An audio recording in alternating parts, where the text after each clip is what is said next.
Hi, I'm Father Chris Klukas, and I'm the rector of Good Samaritan Anglican Church in Middleburg, Florida. This is your weekly sermon in brief. Here's the thing. There's a group called the Barna Group. They do surveys of the American religious landscape from time to time. And in 2016, they did a survey that showed that 73% of Americans self-identify as Christians. And that actually doesn't seem too bad. But when they dug a little bit deeper, they asked these same participants what their religious practices were. They wanted to figure out who are the practicing Christians.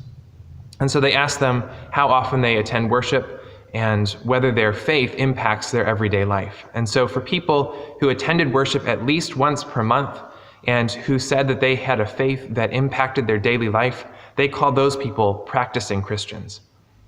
And only 31% of survey respondents ended up being practicing Christians. So that's down from 73 to 31% of Americans are actually practicing Christians. And then when you dig a little bit deeper than that, only 7% of Americans have beliefs that are consistent with the traditional Christian faith. That's pretty sobering. So what does America need right now? Well, what I think America needs more than anything else is, first of all, discipleship. We need Christians in churches who know the content of the faith and live it out in their daily lives. If 31% of Americans attend worship regularly, and yet only 7% of Americans have a faith that's consistent with the Orthodox teachings, the traditional Christian faith, then that means there's a lot of people who are going to church each and every week or maybe each and every month who really have no knowledge of who Jesus is and what he came to do for them. And then secondly, we need evangelism. We need to share with the world the goodness of God, his love for them, and the way that he saves us. And I think the approach that we could use more than any other approach in this day and age, in 2018 in America, is an approach that first of all shows people that God loves them and that God has a purpose for their life. Yes, we need to talk about sin. Yes, we need to get beyond God's love to God's judgment. There is a judgment, but God's judgment comes out of God's love.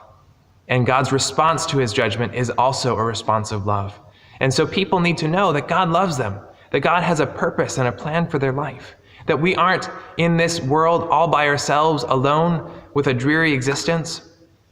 And what Christians can do is we can be salt and light in the world. That's Jesus' calling to the church. As he was talking to his disciples in the Gospel of Matthew, he says, "You are the salt of the earth. But if salt has lost its taste, how shall its saltiness be restored? It's no longer good for anything except to be thrown into the fire and trampled under people's feet." Or thrown out and trampled under people's feet. So what does he mean by this? Recently, my family bought a stick, actually 4 sticks, of salted butter, which we don't normally do. We usually eat unsalted butter. And everybody in our family said, "Oh, this is the best butter we've ever tasted." Salt makes things tastier. And it's also a preservative. It keeps meat and other things fresh for longer. The church should be a place, Christians should be people who make our culture tastier, who make good contributions to society in ways that people look at them and they say, "Wow, that person is making an awesome contribution." And then they'll see the faith and they'll realize that it's because of Jesus Christ that person does it. Similarly, Jesus says, "You are the light of the world. A city set on a hill cannot be hidden, nor do people light a lamp and put it under a basket."